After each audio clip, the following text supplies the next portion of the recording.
దేశంలో రోజుకు ఎంతో మంది నిందితులు అరెస్ట్ అవుతూ ఉంటారు. వాటిలో కొన్ని మాత్రమే సంచలనంగా మారుతుంటాయి. అలా ఇండియాలో latest sensation Kannada heroine Ranya Rao arrest. అక్రమంగా బంగారాన్ని తరలిస్తూ రన్యారావు రెడ్ హ్యాండెడ్గా పట్టుబడడం చూసి అంతా షాక్ అయ్యారు. అసలు ఓ హీరోయిన్ గోల్డ్ స్మగ్లింగ్ ఎందుకు చేయాల్సి వచ్చింది? ఎవరు ఆమెతో ఈ పని చేయించారు?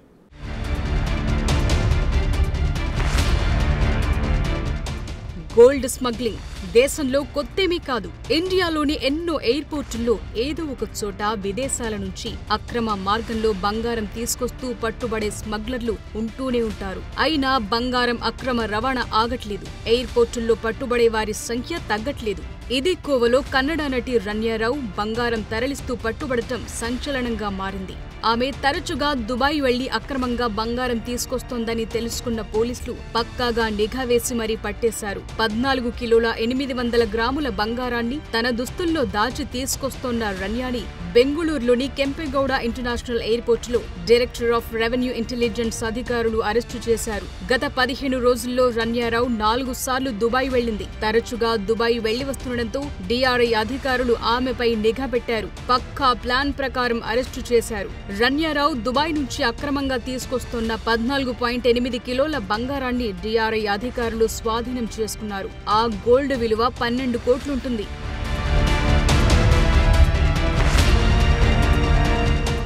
రన్యారావు 15 బంగారం బిస్కెట్లని గమ్తో తొడలకు అతికించుకుని ఎయిర్పోర్టులో తనిఖీల సమయంలో ఆమె గోల్డ్ స్మగ్లింగ్ గుట్టు బయటపడింది. స్కానర్లలో పట్టుబడకుండా ఉండేందుకు క్రేప్ బ్యాండేజ్ ని అతికించుకున్నారు. రన్యా బంగారం అక్రమ రవాణా చేస్తున్నట్లు ముందుగానే సమాచారం అందటంతో తనిఖీలు చేశారు. ఆమె పట్టుబడిన తరువాత డిఆర్ఐ అధికారులు ప్రశ్నిస్తుండగా తాను డీజీపీ కూతురునని రన్యారావు చెప్పినట్లు తెలుస్తోంది. ఇంటి దగ్గర డ్రాప్ చేసేందుకు గాను ఆమె పోలీసులకు ఫోన్ కాల్ చేసినట్టు తెలిపింది. అసలు పోలీస్ అధికారులతో రన్యాకు సంబంధం ఏంటి? ఆ స్మగ్లింగ్ లో వారి ప్రమేయం ఏదైనా ఉందా అన్న కోణంలోనూ డిఆర్ఐ అధికారులు ఇన్వెస్టిగేషన్ చేస్తున్నారు. అంతేకాదు గతంలోనూ రన్యా ఇలాగే అనేక సార్లు బంగారం అక్రమ రవాణాకు పాల్పడి ఉంటుందని అనుమానం వ్యక్తం చేస్తున్నారు. ప్రస్తుతం ఆమెను గోల్డ్ స్మగ్లింగ్ కు సంబంధించిన వ్యవహారాలపై విచారిస్తున్నారు. ఇంత భారీ మొత్తంలో బంగారం దొరకటంతో డిఆర్ఐ సిబ్బంది పోలీసులు బెంగుళూరులోని రన్యా ఇంట్లో సోదాలు చేశారు. అక్కడ అక్రమంగా నిల్వ ఉంచిన బంగారం బిస్కెట్లు బయటపడ్డాయి. వాటి విలువ కోట్లలో ఉంటుందని అంచనా వేశారు.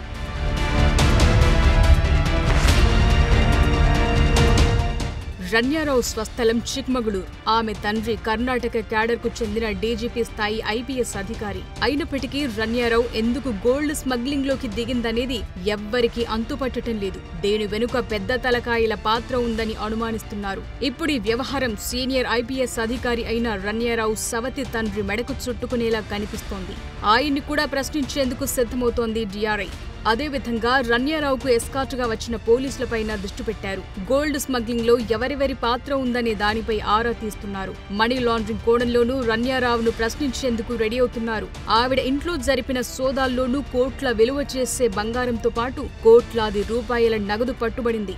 రన్యారావు వ్యవహారం ఇప్పుడు కన్నడ ఇండస్ట్రీని కుదిపేస్తోంది.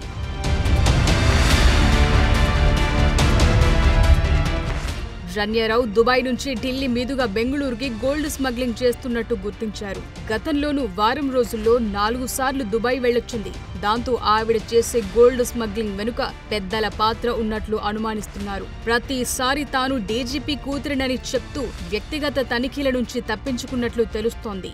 అంతేకాదు బెంగుళూరు ఎయిర్పోర్టు నుంచి పోలీసు సెక్యూరిటీతోనే ఇంటికెళ్లింది. ప్రస్తుతం రన్యారావు గోల్డ్ స్మగ్లింగ్ కు ఆమె సవతి తండ్రి అయిన సీనియర్ ఐపీఎస్ అధికారికి కూడా ఏవైనా సంబంధం ఉందా అనేది సంచలనం రేపుతోంది. ప్రధానంగా రన్యారావు ఈ గోల్డ్ స్మగ్లింగ్ రూట్ ని ఎందుకు ఎంచుకుందనేది బిగ్ సస్పెన్స్ గా మారింది. గోల్డ్ స్మగ్లింగ్ మాఫియా చేతిలో ఆవిడేమైనా పావుగా మారారా, లేక డబ్బుల కోసమే ఇదంతా చేస్తున్నారా, మరేదైనా కారణముందా అనేది ఆసక్తి రేపుతోంది.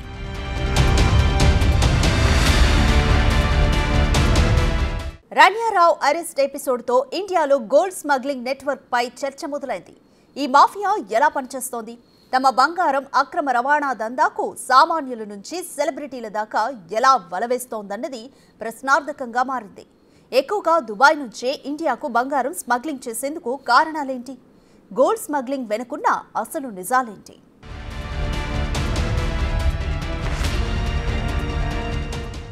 గోల్డ్ తెచ్చే ప్లేస్ దాన్ని తీసుకొచ్చే వాళ్లను బట్టి ఆ గోల్డ్ రేటే మారిపోతుంది. ఎయిర్పోర్టులో ఇంతలా పట్టుబడుతున్నా అంతలా గోల్డ్ ఎలా తెస్తున్నారో తెలుసా? అసలు దుబాయ్ నుంచి ఇంతలా బంగారం అక్రమ రవాణా చేయటం వెనుక లెక్కలు చాలా పెద్దవిగా ఉన్నాయి. ఒక్కసారి ఈ లెక్క చూస్తే ఫుల్ పిక్చర్ మీకే క్లారిటీ వస్తుంది.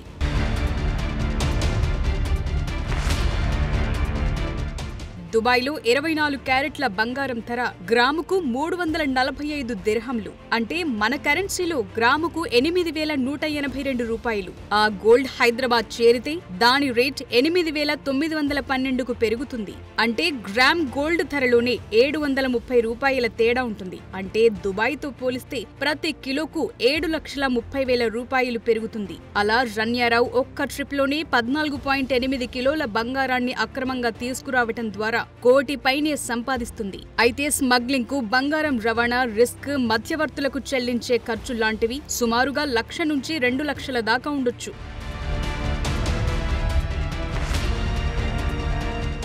వాస్తవానికి విదేశాల నుంచి బంగారాన్ని భారత్ తీసుకొచ్చేందుకు కొన్ని పరిమితులున్నాయి. 18 ఏళ్లు పైబడిన పురుషుడైతే 20 గ్రాముల బంగారాన్ని మాత్రమే కస్టమ్స్ డ్యూటీ లేకుండా తీసుకురావచ్చు. అదే మహిళలు గాని పిల్లలు గాని 40 గ్రాముల వరకే బంగారాన్ని పన్ను లేకుండా తీసుకురావచ్చు. వీటికి సరైన రసీదులు, పత్రాలు ఉండాలి. అధికారులు అడిగితే చూపించాలి.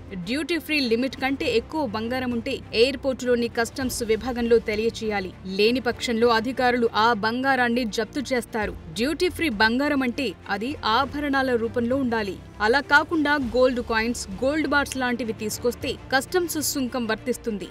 దుబాయ్ నుంచే ఎక్కువగా ఇండియాకు బంగారం స్మగ్లింగ్ చేయడానికి అనేక కారణాలున్నాయి. ప్రధానంగా మన దేశంలో బంగారానికి ఎక్కువ డిమాండ్ ఉండటమే ప్రధాన కారణం. ఆభరణాలు, పెట్టుబడులు, సాంస్కృతిక కారణాలతో బంగారం రేట్లు ఎక్కువగా ఉంటాయి. అదేవిధంగా మన దేశంలో బంగారాన్ని చట్టబద్ధంగా దిగుమతి చేసుకుంటే ఆ బంగారంపై 15% కస్టమ్స్ సుంకం విధిస్తారు. దాంతో చట్టబద్ధంగా బంగారం తీసుకురావటం ఖరీదైందిగా మారుతుంది. ఇక మన దేశంతో పోలిస్తే దుబాయ్లో బంగారం ధరలు చాలా తక్కువగా ఉంటాయి. ఇందుకు అక్కడ పన్నులు తక్కువగా ఉండటం మరో కారణం. అంతేకాదు గల్ఫ్ దేశాల్లో గోల్డ్ మార్కెట్ బాగా అభివృద్ధి చెందింది. ఈ ధరల్లో తేడాని లాభంగా మార్చుకునేందుకే గోల్డ్ స్మగ్లింగ్ ఎక్కువగా జరుగుతోంది.